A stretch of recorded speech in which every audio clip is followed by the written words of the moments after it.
ভারতের অগ্রগতির পার্টনার হতে পারত বাংলাদেশ।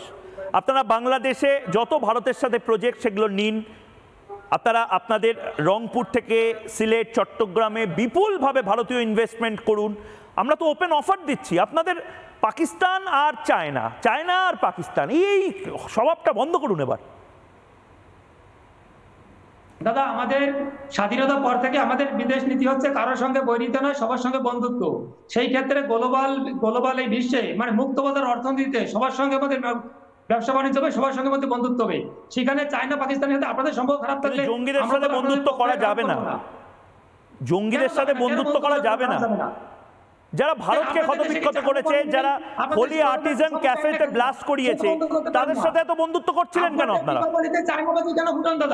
পাকিস্তানের সাথে বন্ধুত্ব করা যাবে না, পাকিস্তানের সাথে বন্ধুত্ব করা যাবে না।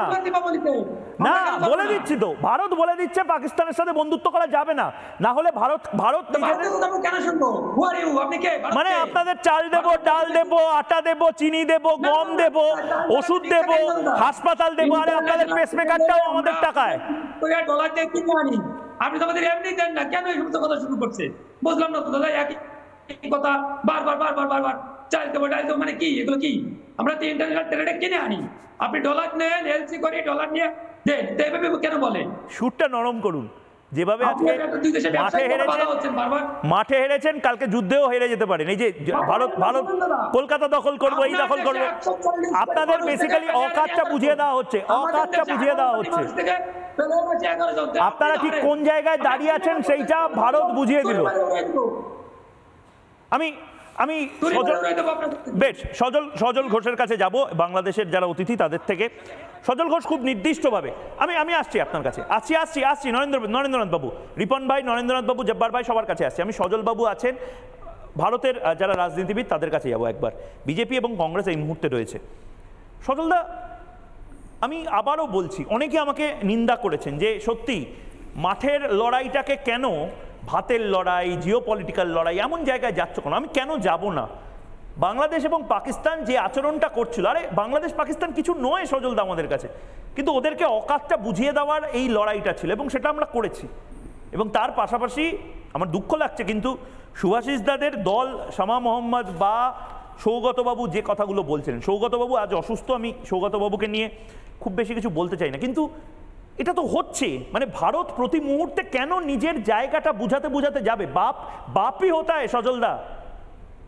नहीं, पहले मैं हिंदी में बोल रहा हूँ थोड़ा सा। अच्छा, हाँ, पहले मैं शुक्रिया अदा करता हूँ कि हमारा जो दो बांग्लादेशी और पाकिस्तानी भाई है, उन लोगों को रोजा का मैं अपनी तरफ से हार्दिक स्वागत करता हूँ, नमस्ते करता हूँ, नमन करता हूँ। लेकिन देखिए रिपन भाई, आपको हिंदी आता है ना? उन्हें तो बांगाली ना, अगर हिंदी समझ में आता है ना, तो मैं दोनों को ही बात बोलना चाहता हूँ कि हम लोग ये नहीं सोचते हैं। उर्दू नहीं, हाँ ठीक है, नहीं मैं बोलना चाहता हूँ, बोलना चाहता हूँ कि देखिए, ये जो गुजरात के बारे में आप बोल रहे थे, हमारे देश के लिए आप मत बोलिए, तो आप कम से कम अपने देश के बारे में सोचिए। आप इतना याद रखिएगा कि हिंदुस्तान में आपसे 10 गुना ज्यादा, 10 तो कम बोला, उससे काफी ज्यादा मुसलमान रहते हैं और जो प्यार से रहते हैं। आप लोगों ने जो 1,500 पुलिस को मारे हैं, जो आवाम को मारे, हमारे हिंदू को छोड़ दीजिए, बाद में बोलिएगा भैया, जब्बर भाई थोड़ा बाद में बोलिएगा, शांति से बात कर रहा हूं भाई। निपन भाई, आप बाद में बोलिएगा, पाकिस्तान का जब्बार बोल रहे हैं बांग्लादेश को। आप पाकिस्तान भाई, आप थोड़ा शांति से सुनिए ना। हम इमरान खान का फैन थे, हम इमरान खान का फैन थे। अरे सुनिए, मैं शोएब अख्तर का फैन था क्रिकेट में। अरे यार रुको तो जरा, अरे यार रुको तो जरा, तुम्हारी और हमारी उम्र में 1 दिन का फर्क है। हम चंदा में पहुंच गए और तुम अभी हमारे देश में घुसने में कामयाब नहीं हो पाए। अरे रुको तो जरा, अरे यार अपना औकात मत दिखाओ। मैं प्यार से बात कर रहा था, अरे मैं प्यार से बात कर रहा था, मेरा बात को तो सुनो यार। अच्छा, সজলদা তুই বাংলায় বলুন, 1 মিনিট সময়, আনইন্টারাপ্টেড সময়। সজলদা বলুন, বাংলায় বলুন। क्या यार आप लोग ऐसे बोलুন, अरे हम अपने देश में ना বাংলায় বলুন সজলদা, বাংলায় বলুন, জব্বার ভাই বুঝবে। क्या करते हैं, उसको भी नहीं मारते। अरे आप तो हमारे गेस्ट हो यार, आप तो हमारे गेस्ट हो, हम लोग गेस्ट को भगवान मानते हैं। आपको एक ही बात नहीं बोला आपके बात का टाइम में, ना आपका देश के खिलाफ कुछ बोला। आप सुनो तो सही, आप सुनो तो, इतना तो आप रखो अपने। अरे भाई इतना सुनने का साहस शक्ति तो रखो यार। मैंने एक भी बात বাংলায় বলুন সজল দা, বাংলায় कि मैं देखिए বাংলায় বলুন বুঝতে পারবে, বাংলায় বলুন। আমরা ক্রিকেটকে আমরা যুদ্ধ হিসেবে দেখিনি, আমরা খেলা হিসেবে দেখতে চেয়েছিলাম। আমরা যুদ্ধ হিসেবে দেখিনি, আমরা খেলা হিসেবে देखते চেয়েছিলাম। लेकिन सवाल ये है आपका देश का इतना बुरा हाल क्यों है भैया? हमको तो लड़ने वाला सामने कुछ दिखता नहीं है ग्राउंड में। बांग्लादेश का बात छोड़ दीजिए, वो तो अभी अभी पैदा हुआ है। आप इतना हार जाते हो। बांग्लादेश এই মুহূর্তে রিপন ভাইকে, সজল ঘোষ বনাম রিপন ভাই, आपका कोई इज्जत है? সজল ঘোষ বনাম রিপন ভাই, आप रोजा करते हो, आप पूजा करते हो, आप कुछ भी करते हो, लेकिन रोज हार क्यों जाते हो यार? ये तो मैं पूछना चाहता हूं। সজল দা বাংলাদেশের প্রতিনিধি এই মুহূর্তে আছে, কি বলতে চান? আমি দেখুন, বাংলাদেশকে আমি আমার ভারতবর্ষের প্রতিদ্বন্দ্বী হিসেবে ভাবতে রাজি না। ভারতবর্ষের প্রতিদ্বন্দ্বী হিসেবে বাংলাদেশ, পাকিস্তান এদের ভাবতে রাজি নয়। শুনুন, প্রতিবেশী বলে না বন্ধু হারিয়েছে, ওই শিবাজি আর আফজল খাঁয়ের বন্ধুত্বতে আমরা বিশ্বাস করি না। যে বন্ধুত্ব পেছনে ছুরি হাতে দাঁড়িয়ে থাকবে সে বন্ধুত্বে বিশ্বাস করি না। ঠিকই বলেছে, ঠিক বলেছেন যে আমরা চাল পাঠাই, তুমি দাম দাও। কত দাম বাকি আছে ভাই সেটা চুকিয়ে দেন। আমি আপনাকে বলছি, নেন কেন আমাদের চাল?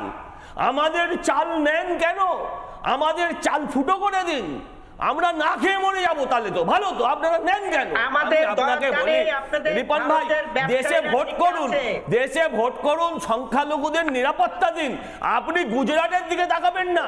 আপনারা পুরো বাংলাদেশে যেভাবে হিন্দু বিরোধ করছেন সেটা বন্ধ করুন। যখন যে বন্ধু আমার সীমান্তে আমার বোনকে হত্যা করে, কিন্তু হিন্দু মারছেন কেন? যারা সংখ্যালঘু, আপনি বলুন, শুনুন শুনুন, আপনি শুনুন, আমি আপনাকে আপনার সময় কথা বলিনি, আপনি শুনুন। আপনারা একটা কথা বলি শুনুন, আপনারা এই সমস্ত জামাটা পরে আছেন না, ওই জামাটা ভারতবর্ষের, খুলে ফেলুন, খুলে ফেলুন। এই জামাটা ভারতবর্ষের, জন্ম ভারতবর্ষ দিয়েছে, জন্ম ভারতবর্ষ দিয়েছে। ভারতবর্ষ না থাকলে আপনারা আজকে পাকিস্তানি হতেন, রাজাকারদের হাতে ধর্ষিত হতে হতো না আপনার পরিবারকে। আমি আপনাকে বলি শুনুন, এসব ছাড়ুন। আপনারা আমাদের ভালো প্রতিবেশী কোনোদিনও ছিলেন। বেশ আমি দুজনকে থামাচ্ছি। নানা ধরনের কন্টেন্ট দেখার জন্য লাইক করুন, শেয়ার করুন আমাদের ফেসবুক পেজ, সাবস্ক্রাইব করুন আমাদের ইউটিউব চ্যানেল। পাশাপাশি অন্যান্য ব্রেকিং নিউজের জন্য অবশ্যই চোখ রাখুন রিপাবলিক বাংলায়।